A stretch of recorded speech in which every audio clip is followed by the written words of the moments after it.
all of you who have joined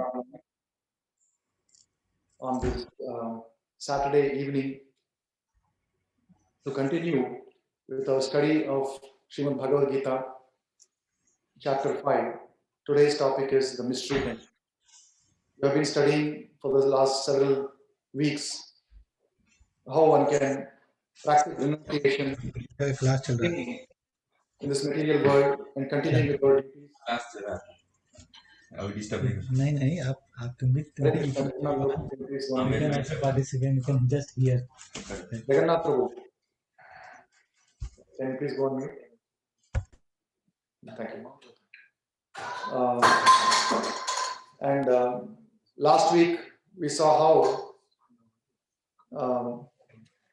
the highest pleasure in the material world is the pleasure of sex, and we saw how there is a higher pleasure, and one must not yield to these basal pleasures.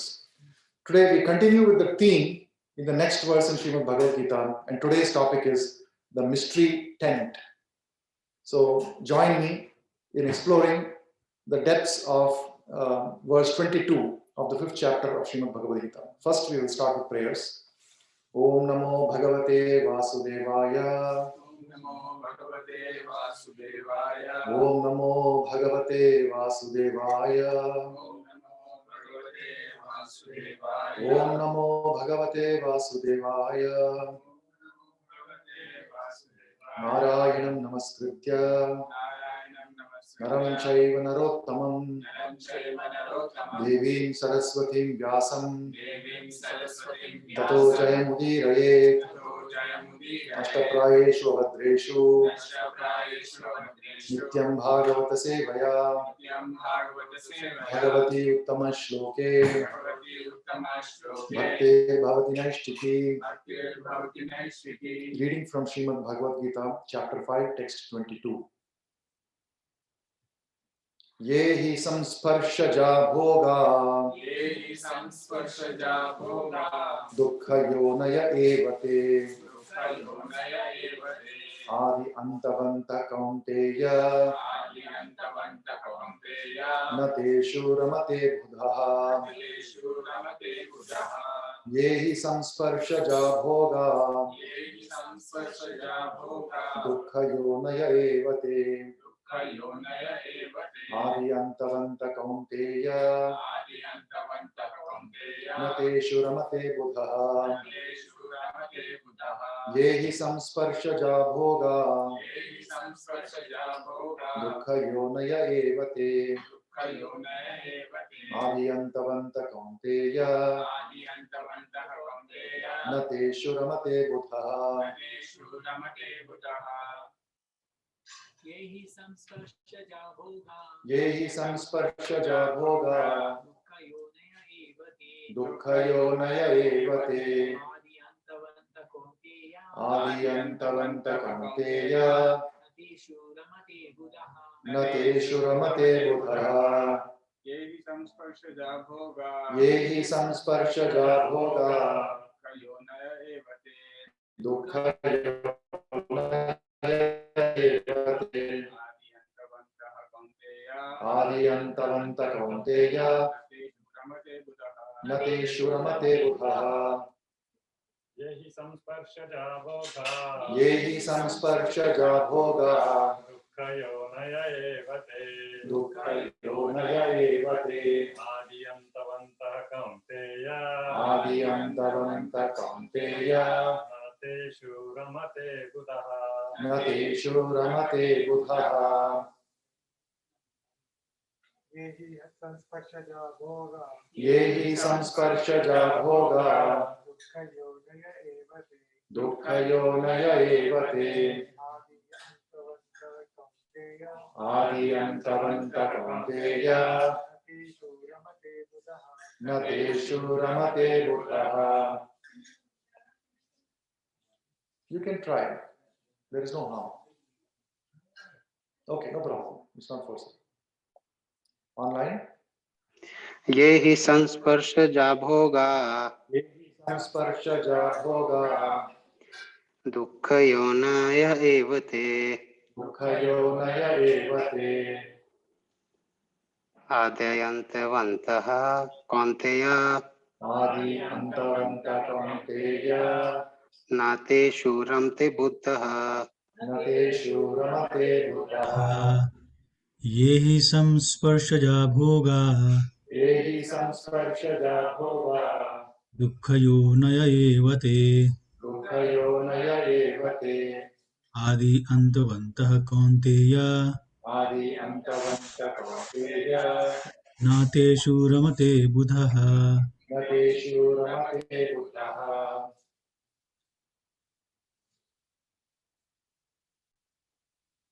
Anybody else online?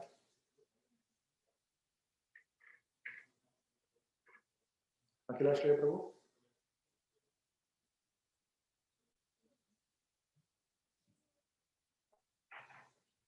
Synonyms. Ye, those, he, certainly, samsparshajaha, Samsparshada. by contact with the material senses, By contact with the material senses. bhoga, Bhoga. enjoyments, Enjoyments. dukkha, Dukkha. distress, Distress. yonaya, Yonaya. sources of, Sources of. eva, Eva. certainly, Certainly. te, They. they are, They are. adi, beginning, Beginning. anta, Anta. end, End. vantaha, Anta. subject to, Subject. kaunteya, Kaunteya. O son of Kunti, O son of na, never, Never. teshu, Teshu. in those, In those. ramate, Ramate. takes delight, Takes delight. Udhaha, Udhaha. the intelligent person. Intelligent person. Translation and purport by His Divine Grace, A.C. Bhakti Vedanta Swami Srila Prabhupada. Translation.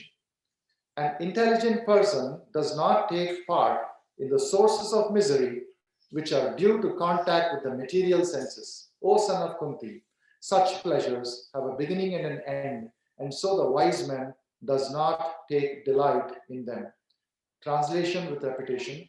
An intelligent person An intelligent person does not take part does not take part in the sources of misery in the sources of misery which which are due to contact are due to contact with the material with senses. the material senses. O son of Kunti, O son of Kunti, such pleasures such pleasure have a beginning and an end, has a beginning and an end. and so the wise man And so the wise man does not delight in them.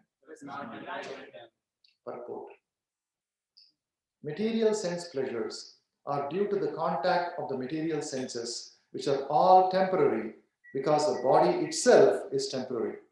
A liberated soul is not interested in anything which is temporary. Knowing well the joys of transcendental pleasures, how can a liberated soul agree to enjoy false pleasure? In the Padma Purana, it is said, Ramante yogino anante satyanande chidatmani iti rama padanasau param brahma vidhiyate. The mystics derive unlimited transcendental pleasures from the absolute truth, and therefore the supreme absolute truth, the personality of Godhead, is also known as Rama.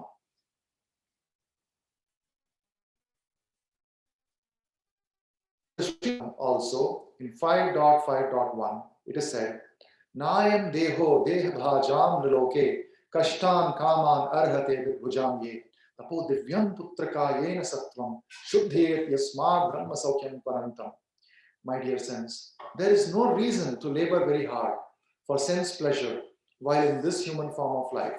Such pleasures are available to the stool eaters, hogs. Rather, you should undergo penances in this life by which your existence will be purified. And as a result, you will be able to enjoy unlimited transcendental bliss.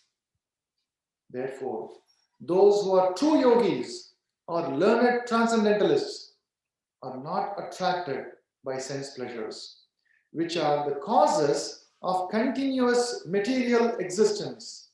The more one is addicted to material pleasures, the more he is entrapped by material senses. Thus, one is the wonderful transcendental purport. Om Jnanatimirandhasya Jnananjanashalakaya Chakshurunmilitam Yena Tasmai Shri Gurave Namaha.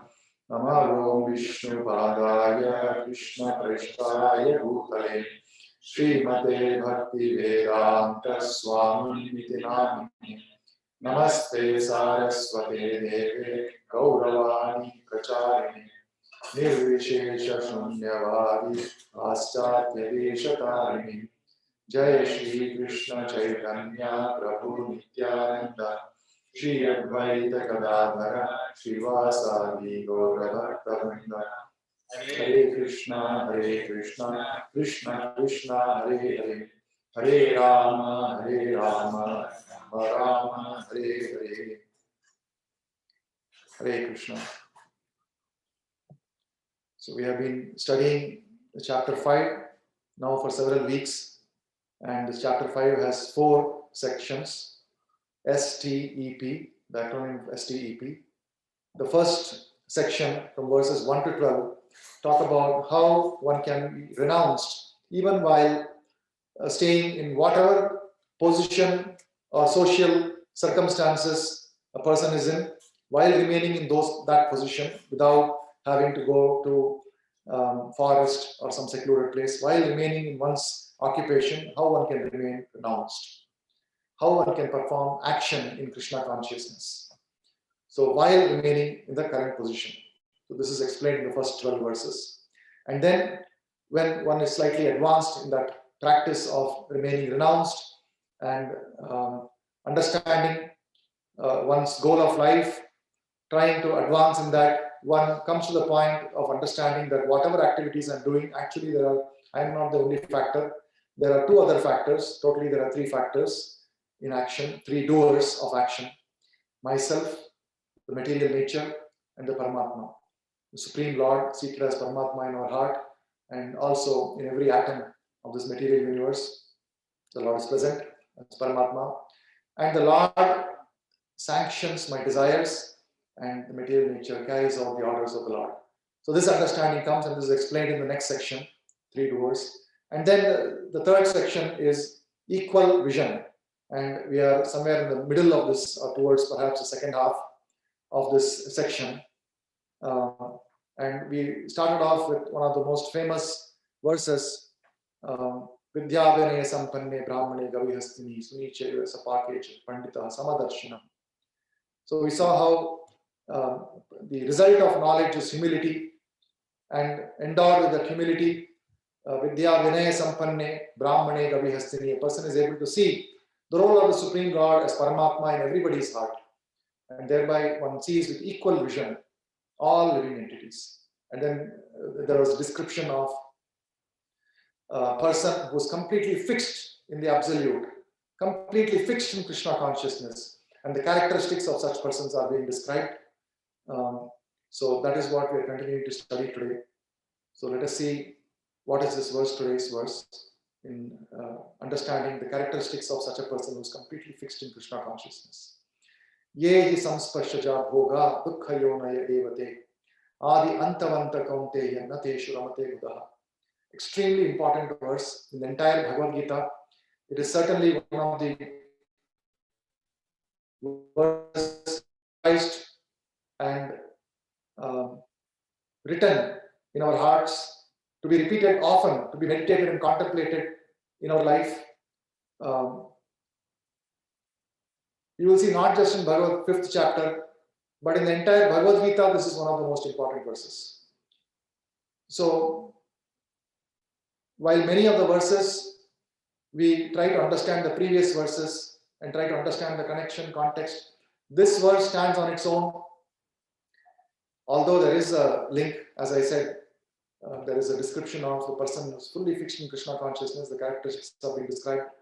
But even without any of that context, just this one verse alone, if we are able to remember, if we are able to take it to heart and reflect upon this on a daily basis, as we are about to perform any activity, as we reflect upon the activities that we have already performed, or the activities that we are performing currently, and look at the intention, look at our consciousness behind that activity.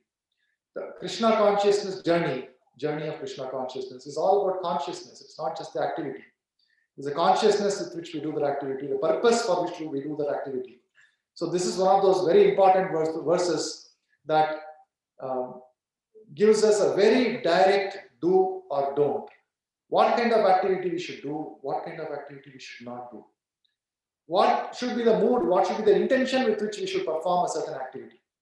So there are some verses in Bhagavad Gita and Srimad Bhagavatam that provide that. This is one of those very important verses. Yehi samsparshaja bhoga. Yehi samsparshaja.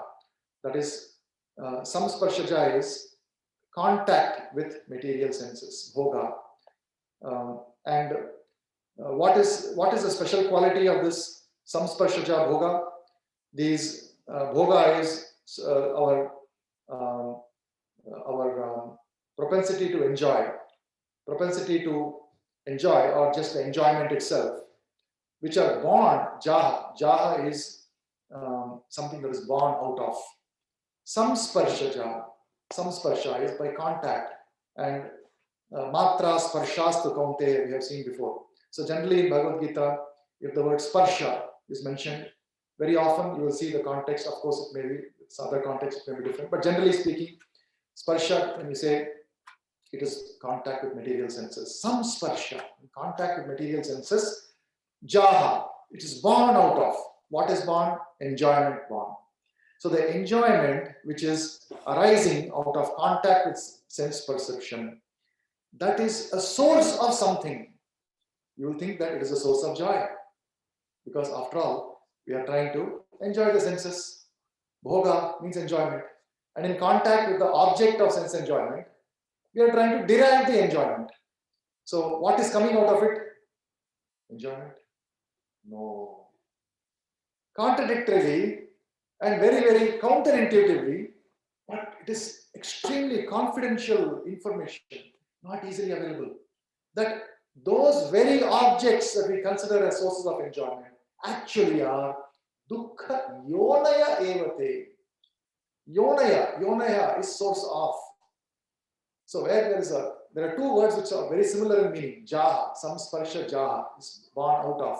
So the enjoyment which is born out of samsparsha is dukkha yonaya. It is actually giving birth to dukkha. Dukkha yonaya evate. And just in this two lines, or maybe one line, depending on your reading Sanskrit or English, there are one word has been repeated twice. And in fact, the meaning wise, two such words have been repeated. One is, you have seen jaha is born out of, and yonaya is a source of. Very similar meaning. It's been repeated. So you can see that the source of bhoga is also the source of dukkha. That has been stated. Then there is one more word which is repeated, and that is certainly. You see in the translation, he, yehi samsparshaja bhoga, dukkha yona evate. Certainly. So both have been stressed. So whatever you are thinking is, this is where I will get joy. Full certainty, full confidence. This will give me joy. The same certainty is also the source of misery, dukkha. Adi antavanta kaunteya. Adi, anta is end, and vantaha is translated as subject to.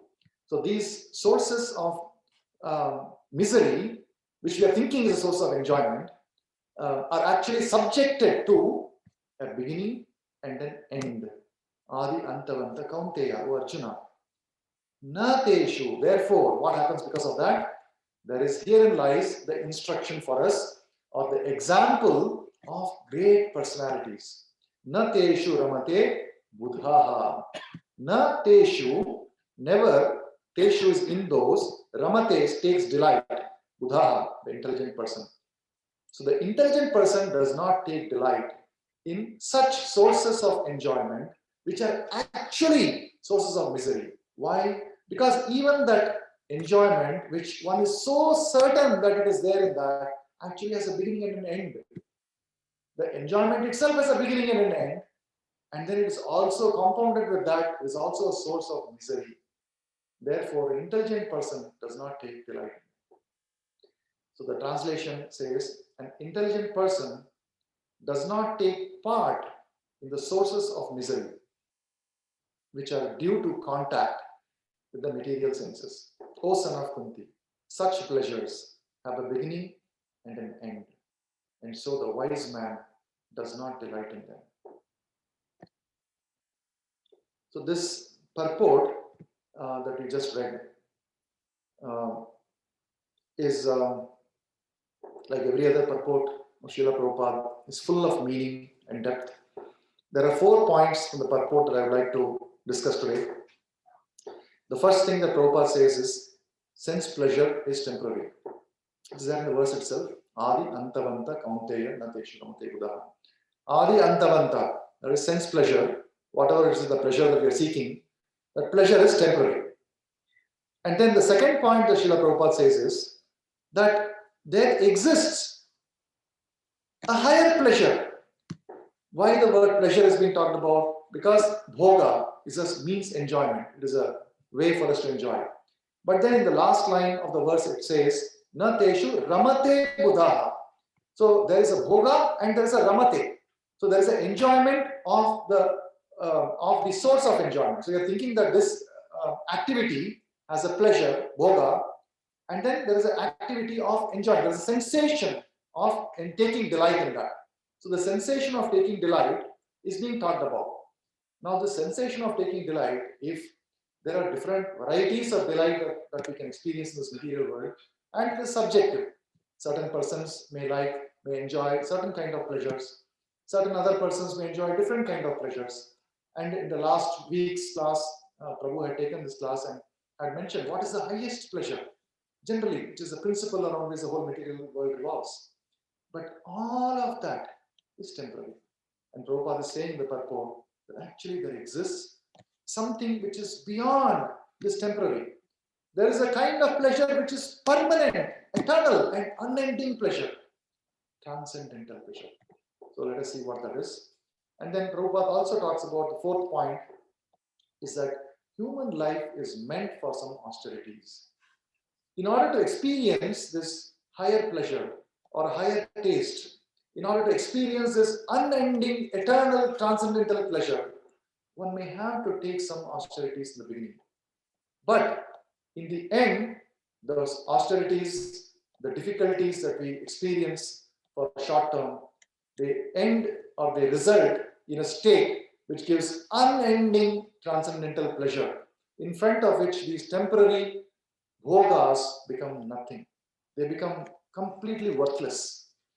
And the last point that Srila Prabhupada makes in the purport is that these bhogas, the temporary pleasures that we are seeking, they're actually sources of misery.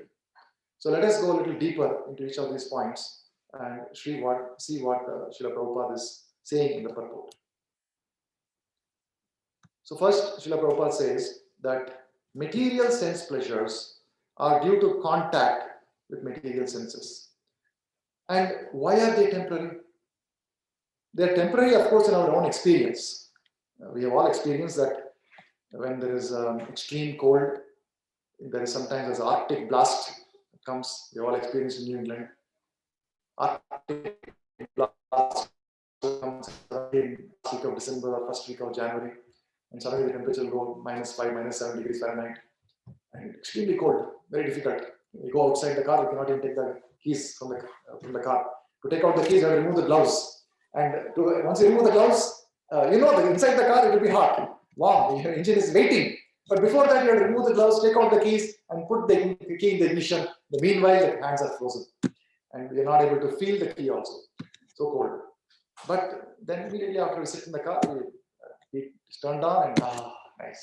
Immediately put the hand in front of the heater, and of course that winter seems very far away. Right now, our temperature is very high, 80 degrees, and last few days of summer-like weather we are enjoying here in the New England area. Those who are in India, if anybody is dialed in, I'm not sure, but we're not related to this. But even in India, anywhere, all these climatic conditions are changing. And when there is summer, it seems like, oh, when will the summer end? By the end of summer, it just feels too hot. We're waiting for winter actually. And by the time winter sets in, you're thinking that, oh, it's 3 months away for summer, 4 months away for summer, how will I tolerate? So, in our everyday experience itself, we have seen how these enjoyments are temporary. When we sit down to honor prasadam, even if it's prasadam, forget other outside kind of food, but even if we sit down to honor prasadam, we sit down with great anticipation. This is a very special prasadam I'm going to enjoy. And you can just clock it that within 15 minutes, in fact, you can, if there was a scientific experiment performed with some electrodes attached to our senses and perception of the prasadam, you will see how leading up to the sitting down on the plate and Mahaprasadam is being chanted and the prasadam is being served, there is anticipation building and oh, prasadam is going to come. Then as soon as the first 3 morsels of food go inside, then there is a steep decline in that, and then as with each morsel, of course, the stomach is feeling satisfied, the senses are feeling satiated, and very soon, just within 5 to 6 minutes later, no longer is there a sensation of pleasure or anticipation is all gone. Now we are in the middle period. I guess if there was a curve that was drawn, there will be a steep increase, anticipation, and then suddenly the sense pleasure will drop, and there will be a plateau, and then it will. After that, somebody comes and keeps one plate of prasadam in front of you, you'll not even look at it. And if somebody, if you see leftover plates or leftover utensils, it's in fact even disgusting. Oh, what is this? You have to immediately clean it. So dirty. Next day morning, if you see that plate, you cannot stand. That is the state in a day-to-day life we are able to relate to it. But some pleasures, they last longer. And that's where we get that. The pleasure of family, the pleasure of position, because the person receives education in this material world and then receives some position in the society. That position does not go away for the rest of the life.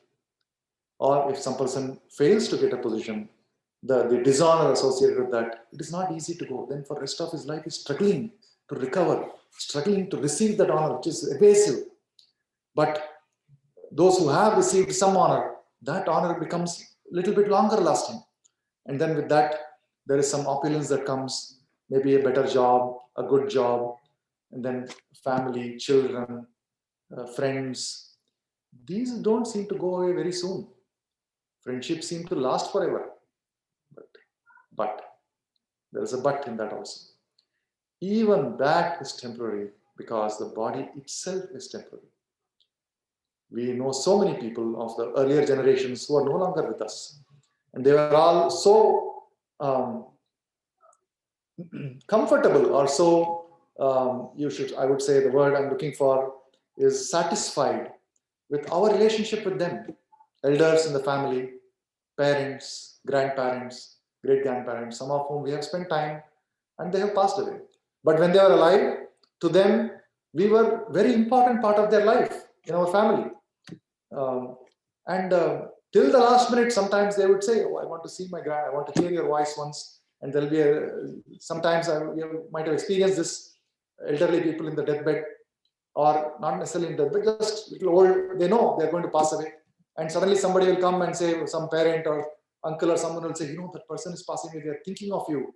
Why don't you give them a phone call? Why don't you talk to them once? And then you feel that, all right, let me talk. And then when we talk to them, they feel so happy that my niece has spoken to me, so nice. So these family relationships, they're all deeply embedded, deeply ingrained. The tie of affection is so strong. But now, after those people have passed away, where is that tie gone? Do they even remember who we were? Where are they now? We don't know where they are. We have no idea. Nor do they know where we are. But for the period that those relationships were there, it seemed like it is everything. Those relationships that seemed like everything suddenly mean nothing to them. So this is now just a matter of scale of time. Some pleasures, they last for a few minutes. Like the pleasure of anticipation of prasadam lasts for a few minutes. The pleasure of maybe being able to do something strong, like my body is able. Yes, I can climb up on a tree and put some lights, or if I can climb on, I used to be very proud in my childhood. I was the only one in my colony who could climb up on a flagpole and put up the Indian flag. during this August 15th or January 26th, the celebrations, right? There will be a colony celebration and they'll put up the flags. Nobody else could do it. I could easily climb the pole. And then I would go up, I would take the flower flag and then I'll go up and do it. Now you ask, have you able to do something like that? So some of those pleasures, some of those honors that you are expecting, pride, they last a little longer. And then some of those, they last even longer, for the entire lifetime. Relationships, parents, children, these last for a lifetime. But in the end, they're all temporary because the body itself. Therefore, the wise do not take pleasure in them. Then, but if, why is it that, okay, it is not lasting, but at least to the extent that it is lasting, I can enjoy it. But here, the liberated soul does not find this attractive because there is something much superior available. And that person, the pure devotee, has tasted that. So the purport, it says, a liberated soul is not interested in anything which is temporary, knowing well the joys of transcendental pleasures. How can a liberated soul agree to enjoy false pleasure? And this verse from Padma Purana is quoted very often by Srila Prabhupada. Just the first line, if you can remember, just the first line, if you can memorize, this would give us the reason why yehi samsparshaja bhoga, dukkha yono. That verse, if you remember, and this other counter verse, if you remember, they both go together. So this first line, Ramante yogino anante. It's very easy to remember. It rhymes also. Ramante yogino anante. Can you please repeat? Ramante yogino anante. Ramante yogino anante. Yes. So the yogis, the mystics, they derive ananta pleasure, unending pleasure, unlimited transcendental pleasure. So when we think that I am actually depriving myself of some pleasure by holding back from some temporary sense enjoyment, that the verse yehi samsparshaja bhoga says I should avoid. This verse, yehi samsparshaja bhoga, says avoid those temporary pleasures. Then immediately the mind rebels. It says, wait a minute, somewhere 100 years later you might get some Vaikuntha Prapti, but today I need some pleasure. Then immediately you should remember, no. Ramante yogino anante. That is not ordinary pleasure. It is unlimited pleasure that is waiting for me. So this confidence also is important. Because in the verse itself there is confidence. Certainly the word certainly comes twice. But sometimes that's not enough for us. The word which is there in this today's verse is, certainly whatever you consider to be source of enjoyment is certainly the source of misery. But in spite of this certainly coming twice, we are craving for pleasure. Because our soul, Satchidananda, we are looking Anandamaya Abhyasha. The quality of Krishna is also in us. We are seeking pleasure, but not knowing where to seek. We are so seeking for pleasure in transient sources of pleasure, which are in fact sources of misery. But how do we remind ourselves that this is not, there is something better? Ramante yogino anante. There is an anante, unlimited pleasure that the yogis, those who are connected with Krishna, they have tasted unlimited pleasure. That pleasure awaits me. If only I can take some amount of austerity, that pleasure awaits me. Yes, in pursuit of that pleasure, there could be some austerities. And that is what Prabhupada says next. Human life is meant for such austerities. If there is a dog or a hog on the streets, certainly such animals have no understanding of austerity.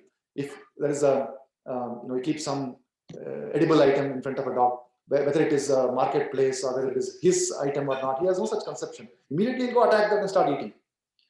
But we are not like that. Human beings have ability to discern. Certainly we have got sufficient common sense, civility, that if something doesn't belong to us, we understand that we have to maybe pay some money for it. We have to purchase it.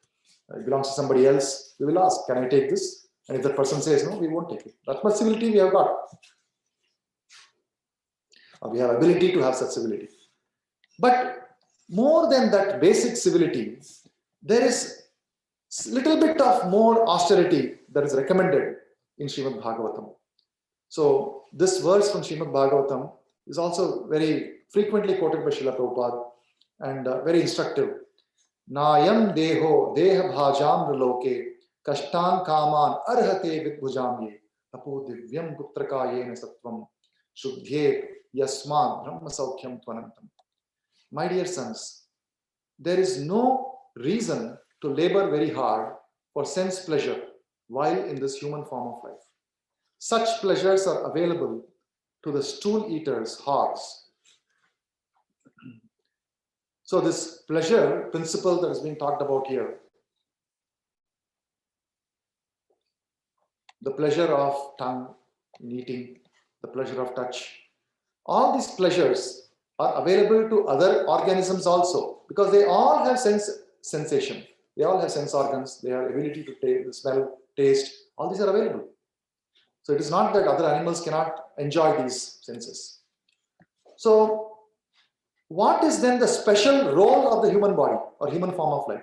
If we were to continue to enjoy the senses the same way that animals do, then we are no better than the royal edition of animals. This is what Srila Prabhupada calls that the people of Kali Yuga are royal edition of animals. Royal editions. Why? Because the same principle of enjoyment that the animals are exhibiting, we also exhibit in a little bit more polished, sophisticated way. The animal is eating and sleeping on the street. We go to some 5-star restaurant or have a very nice house, nice kitchen, nicely we cook and enjoy on a table, dining table with plates and spoons. Principle of eating is the same. It's not different. So it's just royal edition of animals, no better. So it is said, Nayam Deho, that is any person who has a body, Deha Bhajam Riloke. So in the human society, if the person takes birth in human society, then such a person should undertake some austerity, tapo divyam, and by such austerity, what happens? Shuddhyet yasmad. So a person gets purified by such austerity. And what happens when a person gets purified? Brahma Saukyam Tvanantam. So in today's verse also there is mention of this unlimited happiness, having tasted transcendental happiness. Anantam, Brahma Saukyam Tvanantam. So this Anantam is mentioned in multiple places in Bhagavad Gita and scriptures. The Supreme Lord is also described as Anantam. And Supreme Lord is constituted of Sat Chit Ananda. So Supreme Lord is Anantam, and his Sat is also Anantam, his Chit is also Anantam, his Anandam is also Anantam. So he is an unlimited source, unlimited reservoir of pleasure. And when we take a little bit of austerity, relatively small, it is not big, it is not lifetime after lifetime, little bit austerity in this life, if we are able to take, then we can taste the Brahma Saukyam Tvanantam.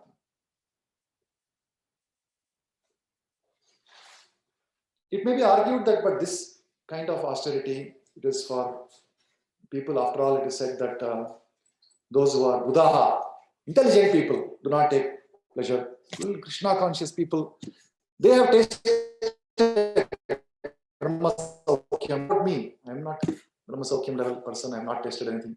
What to do? That's how I am. So often a person may think like this. We hear also that I think, Prabhu, I think I know what the problem is. I think I'm attracted to senses more. I'm attracted to Krishna less. What to do? This is my state.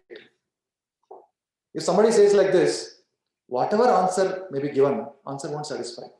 Actually, one of the challenges we have is that the questions we ask lead us to the answers that would help us. The right question will lead to the right answer. Perfect question will give perfect answer. If somebody says what to do, this is my state. Is that even a question? I would argue it's not a question. It's a rhetorical question. Actually, it's a statement. Statement that says that I am satisfied with my current level of advancement. A little better than that is to say that I am lacking in attraction to Krishna. Why do you think that is? Why do you think I'm lacking attraction to Krishna? This is slightly better question. But the answer to this also may lead to a discussion about our shortcomings. And in the end, what happens? We are not in a state of mind to hear those shortcomings. If let us say somebody asks, I am not having sufficient attraction to Krishna consciousness. I have not tasted Brahma Saukyam. Why is this so? Yes, it's a good question. The answer may be given. Okay, here are the reasons why it is like that. But invariably, in the process of hearing that, actually we will be hearing all our shortcomings, which are necessary for us to hear, but not always we are receptive to that. We are not always receptive to hearing our shortcomings. We will cut him short. Let's say the superior authority is telling us our shortcomings. Our tendency, our propensity is to cut him short and say, but Prabhu, this is because of this reason. For me, my grahastha life, this is how it is. These are the reasons, and we start becoming defensive. And the moment we become defensive, the question we asked, the answer is not being received. The answer is not being received. Maybe a little later, one may reflect upon it, but at that moment, that communication is cut off. And even more, a better way to ask question, better than this, is I am not having attraction to Krishna. There may be many reasons why. What should I do so that I can go one step forward from where I am? What should I do now? Please instruct me what I should do now. This question is better than the previous questions because this question helps you get a specific instruction that you can try to act upon. And if we ask with the right mood of right intention to actually act upon that instruction with whatever ability we have got in trying to overcome the challenges that we have, overcoming the obstacles, then there is every chance that we will be successful in that endeavor. And because there is an intention to follow the instruction without being judgmental about what the reason behind that is, behind the reason for the instruction, without being judgmental, even though one may try to understand, but without being judgmental, if we simply try to follow the instruction, in that attempt to follow the instruction comes the empowerment to follow the instruction. If we sincerely attempt to follow the instruction from superior authority, this is the way in which Krishna consciousness flows, is in our attempt, in our extent of surrender, in following the instruction comes the empowerment to follow that instruction. So Brahma Saukyam to Anantam is not a pie in the sky that we cannot aspire for. It is just one instruction away from being able to go. Every journey begins with a step. Wherever we are, if we are able to take one step forward, that will lead us to that journey. Then Srila Prabhupada says, therefore, those who are true yogis or learned transcendentalists are not attracted by sense pleasures, which are the sources of continuous material existence. The more one is addicted to material pleasures, the more he is entrapped by material miseries. The more one is addicted to material pleasures, the more he is entrapped by material miseries. So dukkha yonaya evate. We are reading this, we are thinking we are understanding it, but it is not going in. It's not going in because of our conditioning and because every moment we are looking for the pleasure. Because every moment we are looking for the pleasure, at that moment this instruction would not be remembered.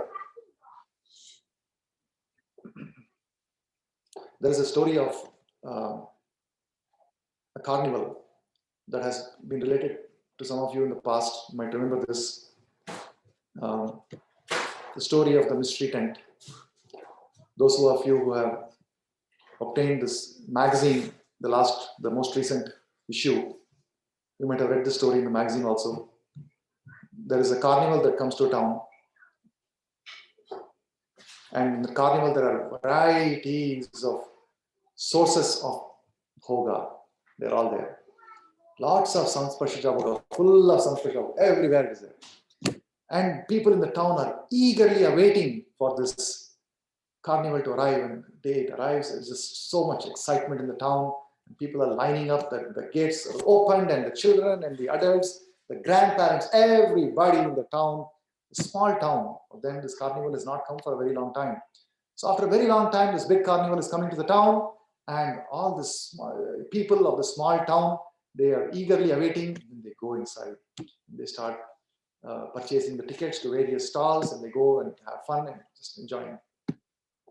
And as they proceed, there is a person who goes a little further in the carnival, and then he sees that there is in the middle of the carnival, there is one very special looking tent. It is not very obvious what kind of a joy awaits within that tent. Not very clear. But it looks very nicely decorated, and there is a great curiosity and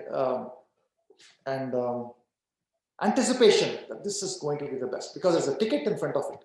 All other rides are like 50 cents, $1, like that. This particular mystery tent has a ticket outside. It says $25.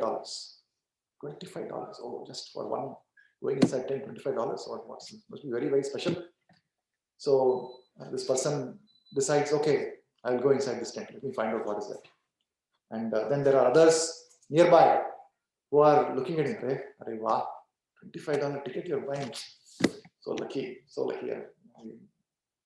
I'm not so sure if I can afford it or not, but let me see. Maybe we can go and try it first. $25 is a big deal for me, so I'm not coming. You please go ahead. And then this person goes inside and he looks around inside the tent. Behind the curtain is closed, and we cannot go outside. Inside the tent, there is nothing. It's empty. And suddenly, bam, he's hit on the back of the head. Big blow. Falls down. And just scene starts. Gradually he gets up.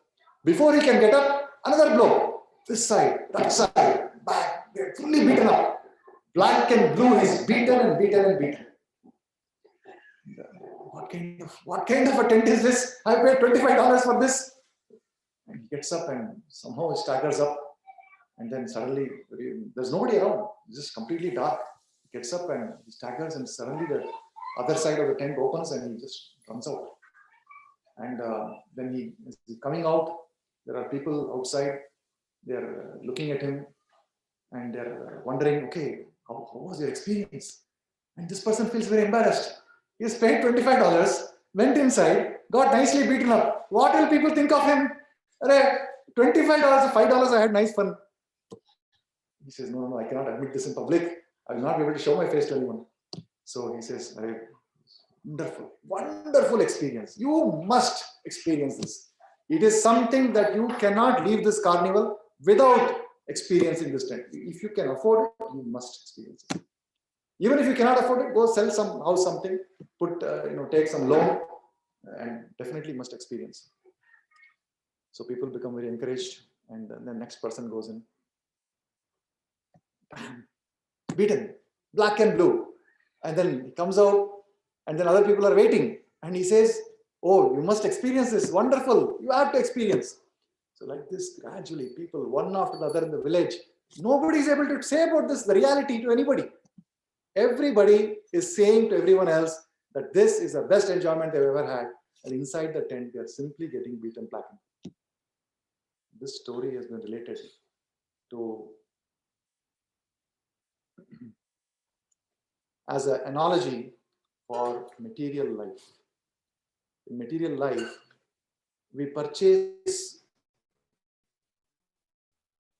a ticket to various sense pleasures by working very hard to the extent where the mouth starts foaming.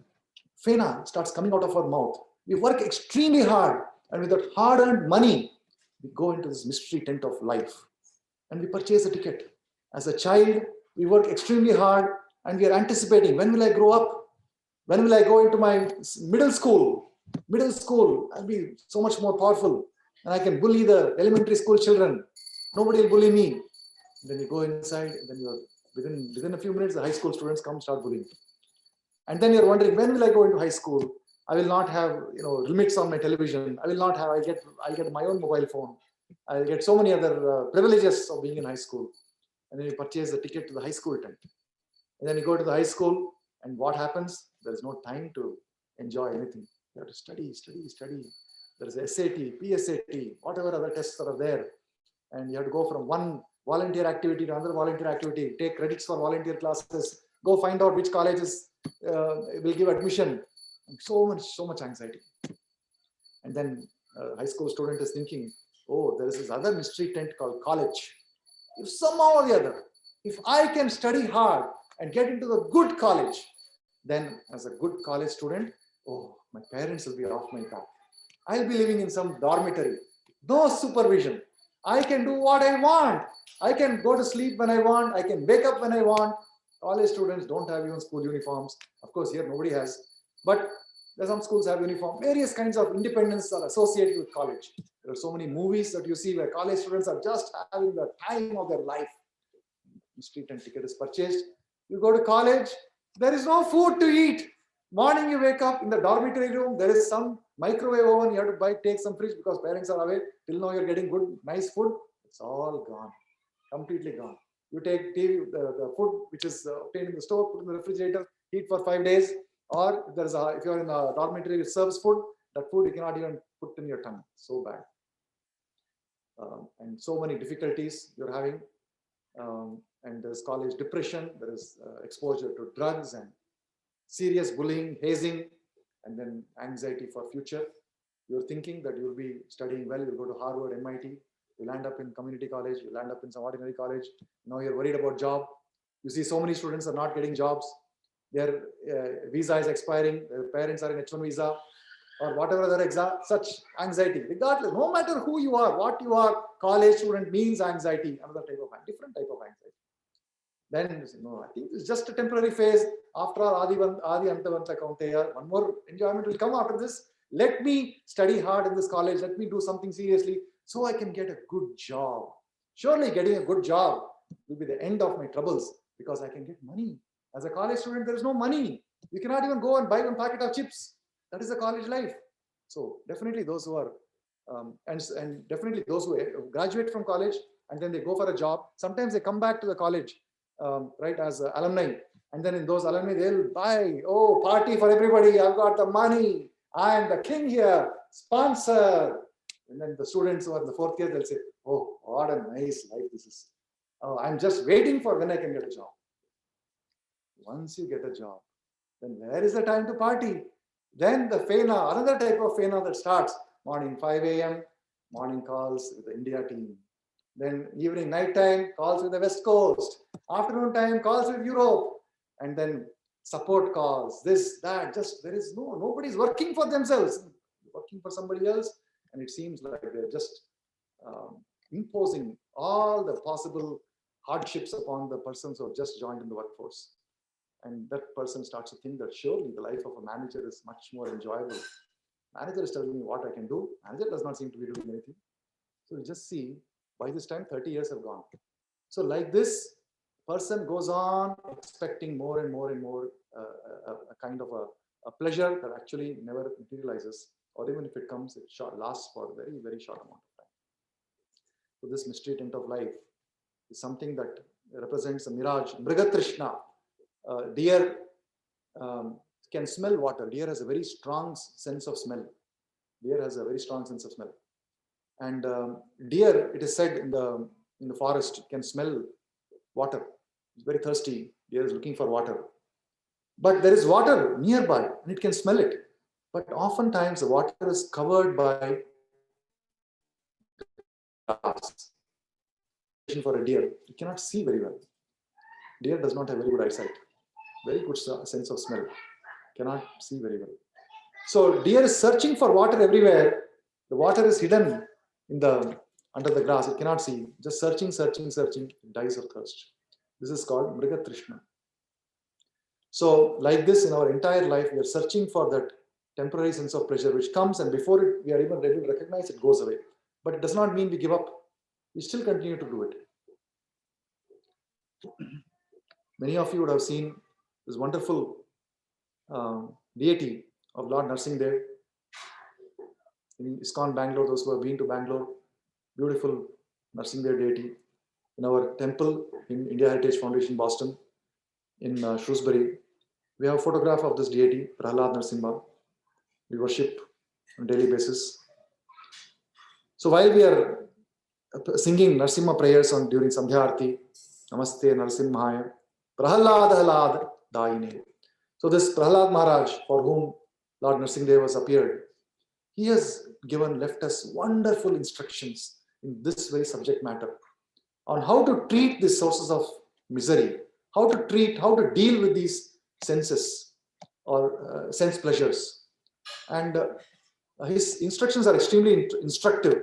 In the 7th canto of Srimad Bhagavatam, in the 6th chapter of the 7th canto, contains wonderful instructions given by Prahalad Maharaj to his classmates. Prahalad Maharaj was just 6 years old or 5 years old at the time, and he was surrounded by saintly people. Was he surrounded by saintly people? Was he surrounded by children of saintly people? No. What kind of children was he surrounded by? Demoniac people, children of demoniac people. They were all children born into demoniac families. They were his classmates. If you're thinking that sometimes you think, oh, my children are Krishna conscious children, they go to class here and they're full with atheistic people or demoniac children here, and people are worried. Let us think about Prahalad Maharaj, whose classmates were actually children of demoniac people. How did he deal with them? What kind of instructions did he give?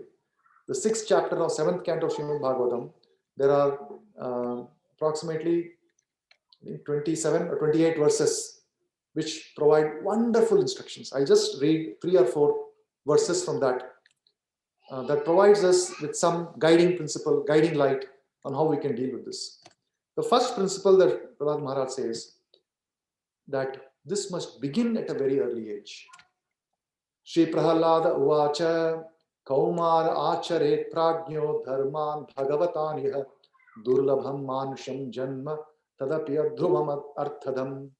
This Durlabham Manusham, which was also, we saw in the purport, Nayan Deho Deha Bhajan Niloke Kashtam Kaman Bhujamye. So this rare human form of life that we've obtained, it has a very specific purpose, as we saw, to take up austerities. But this must be done at a very early age, as early as possible. Sometimes as parents we think, oh, it's just a child. Let us not give too much austerity to him. Why make him fast on Ekadashi? Why make him fast on Appearance Day, Lord? Why make him fast on Vaishnavacharya Appearance Day? After all, he's just a child. Let him eat something. Like this, we give some discounts, but actually it's not in the best interest at all. The child is not benefited from that. According to Prahlad Maharaj, this austerity must be taken at childhood, at the age. That is when the principle of austerity is easiest to tolerate, actually. Because although this human body has so many other shortcomings, because we are always inclined for sense enjoyment, but it has got this one great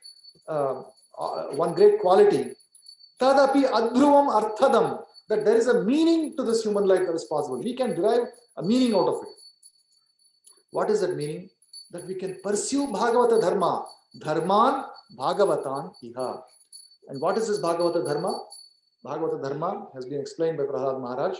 Shravanam Kirtanam, Vishnoha Smaranam, Pada Sevanam, Vandanam, Archanam, Dasyam,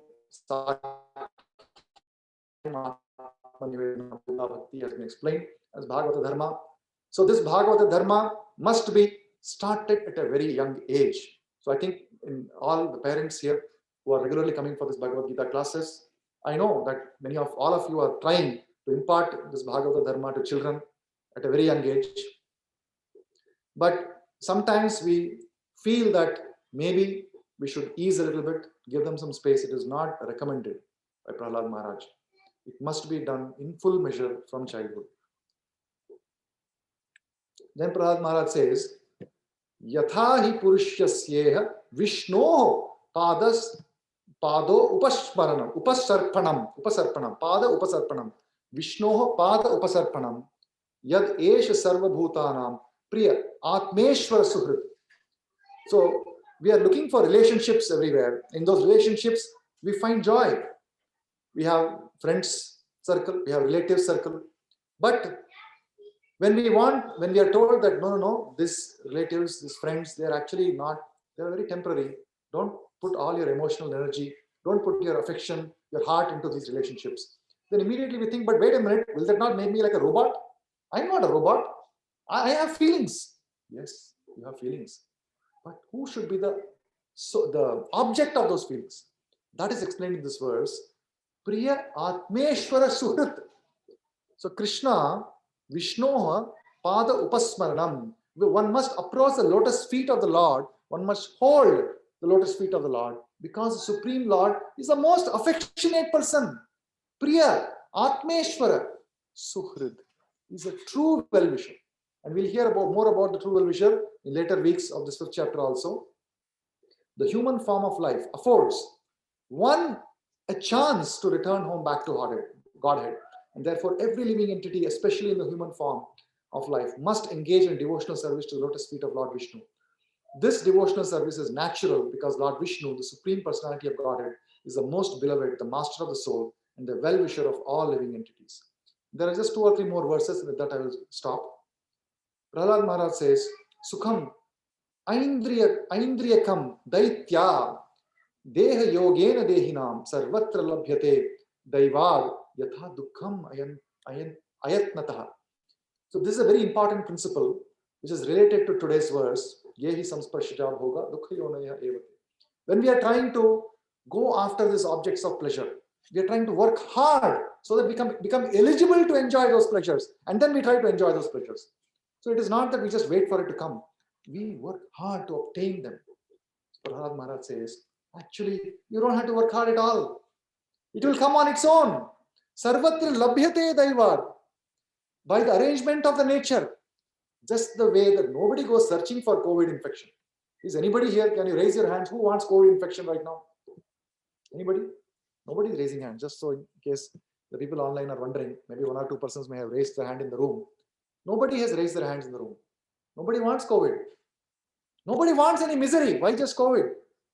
But pleasure, everybody wants pleasure. But without wanting misery, misery comes. Correct? Without wanting it, it is coming. But we are thinking that pleasure will only come if we work hard for it. It won't come on its own. Because we have been conditioned like that. Society says, and there is a verse also. We have to understand this verse properly. There is a Sanskrit saying, Nahi suptasya simhasya pravishanti mukhe mrigaha. Nahi suptasya simhasya pravishanti mukhe mrigaha. If a lion, king of the jungle, is simply lying down, even though it's hungry, just because it's the king of the jungle and is entitled to the food, will the deer walk into the mouth of the lion? Deer will not walk into the mouth of the lion. Lion has to run and catch that deer. Only then it can enjoy that food. And this is also a common experience. We cook the food, you can eat the food, very basic. But we don't stop there. We don't stop with making the effort to do what is necessary to be done to maintain the body and soul. We make our effort to obtain the pleasures which are not already present with us. If I am having today certain facility with me, yes, I'm going to office, I'm doing work, I'm doing a job, I'm doing a business, I have some salary, I have some income that is coming. But are we working to maintain that? No. We are working to double that.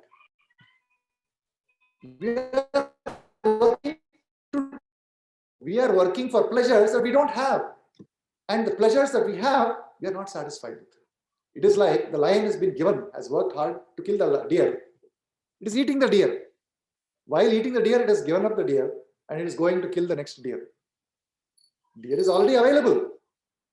It has already done the hard work to eat the deer, but it doesn't want to eat. Instead, it's saying, but tomorrow, where is my deer? Tomorrow I don't have, no. Let me not eat the deer now. Let me put it in the fridge. Let me go for next deer. And then it has killed the next deer. Put it in the fridge. Day after tomorrow, what will I do?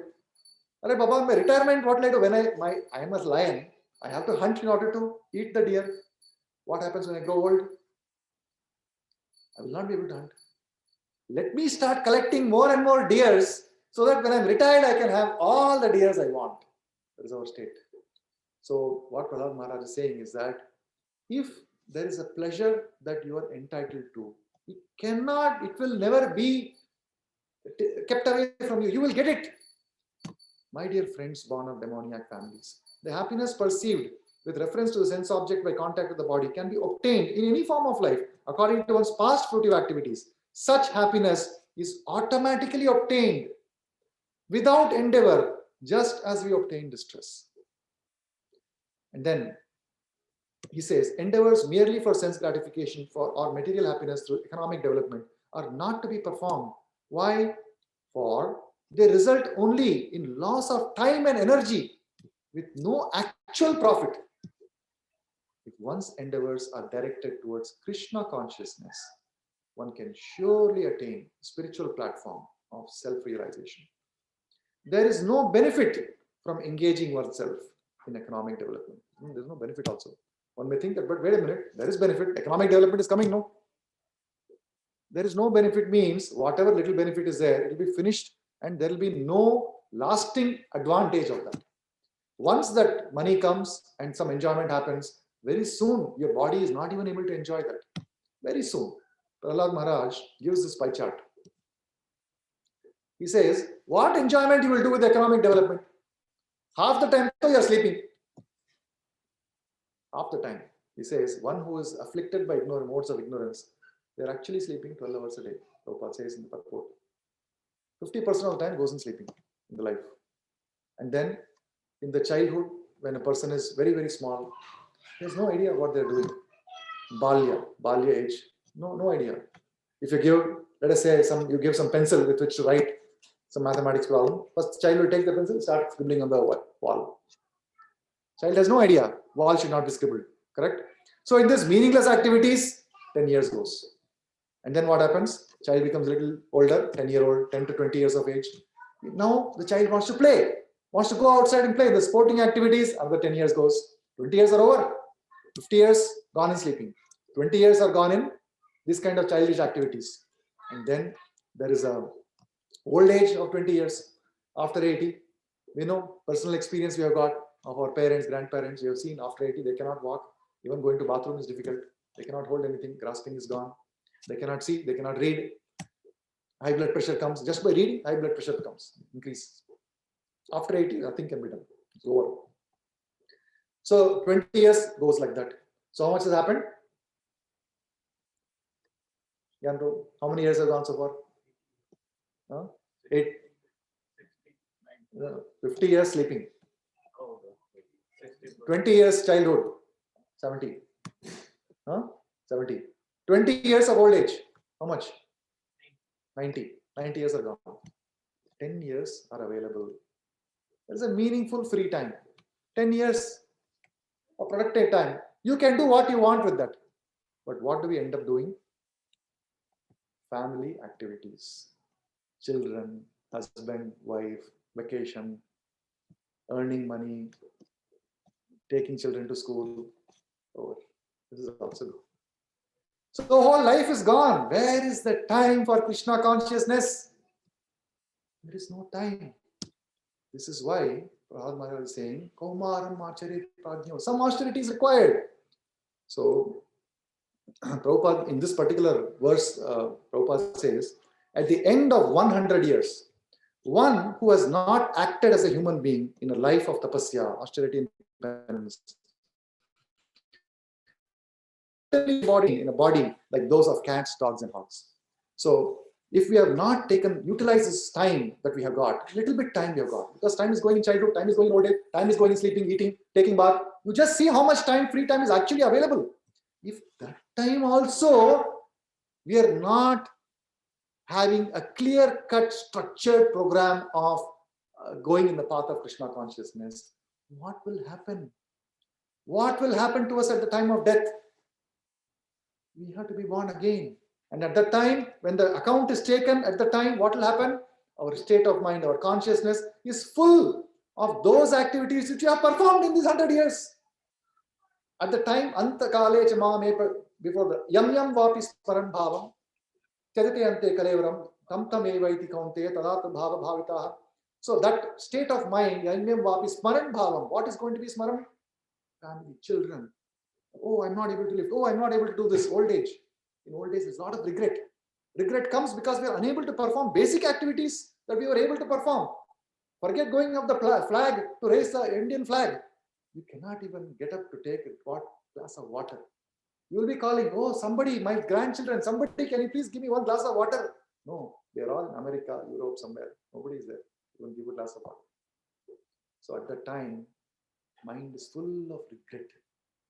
Because the foundation, the stem, the roots are never spent enough time. Dosage was not strong enough. So at that time, there is no point in lamenting. So this is why Prabhupada says, it is a duty of every person, everyone, to mold his life in such a way that he will not forget Krishna in any circumstances. Yat karosi yadashnasi yadjuhosi yat karosi yat kurushva madarpanam. I don't remember the exact verse, 9:27. Whatever you do, whatever you think, that must be offered unto me, Krishna says in that verse. But Prabhupada starts the purport with this line, this one line, that thus this should be the mantra for all persons, householders, bachelors. How should I mold my life so that Krishna consciousness is put in the center?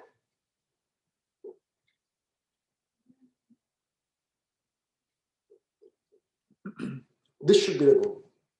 So for this, we have the institution, temple, authorities. And by following the instructions of the authorities, by asking the right questions to the authorities, we can get the right answers. If we ask questions that simply express regret about our conditions, we won't get the right answer. If we ask questions that are leading towards enumeration of our shortcomings, it is unending. We have no good qualities. All we have are shortcomings. One who is in Krishna consciousness has all the qualities of devatas, demigods, all good qualities. One who is not in Krishna consciousness, only shortcomings are there. What's the use of asking a question like that? The question should be, what should I do now? Please tell me. Tell me one specific thing I can do, and I will try my best to do it. This question, if it is put, and one tries to implement that, then you'll get to the state of molding one's life. Because the answer will be like that. How our life is currently molded and how we can mold it a little bit. Molding means what? You have a piece of wood or a piece of plastic or something, and you want to mold it, you want to refine it, right? A little bit, sanding here, cutting here. So small adjustments, one small adjustment at a time can help us mold our life in Krishna consciousness so that we are not forgetting Krishna at any point. That's the only way we can prevent ourselves from going after these sources of pleasure, which are actually sources of misery. So with that, I'll stop here. See if you have any questions, comments.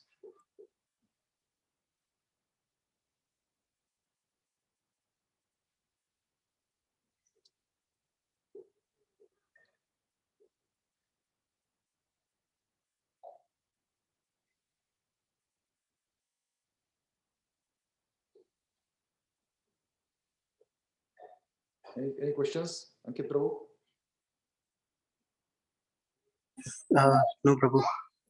Can you share one takeaway from what you have heard? One takeaway is like we should not wait till the last time, and we should start Krishna consciousness from the beginning. And we should not. And second thing is we should not, we should not always keep on satisfy our senses. How to get to that point? It's a good takeaway. One should start early. But how do we say that we should not always satisfy our senses? Saying is one thing. But in doing, that is not so easy because our nature is to seek pleasure. So the nature to seek pleasure, we have to divert our object of pleasure from sense pleasure to Krishna pleasure. And in doing so, we will find that we have to take some austerity. And those austerities must be taken under the guidance of superior authority. Jagannath Prabhu. Yes, Prabhu. The the same thing, Prabhu. Because our consciousness is uh, to get the pleasure of our senses. This is not from the one life. This is life after life. So this we have to exchange with this. Just we have to change the consciousness into that we have to satisfy Krishna anyhow, or means whatever we are doing. If we are doing work, then means whatever we are getting, we have to we have to donate, or means whatever we are actually preparing to eat. So first of all, we have to think that we are not preparing for ourselves, we have to prepare for Krishna, then only we have to take. So and this all things uh, only comes when we are sincerely obeying the orders of our spiritual master.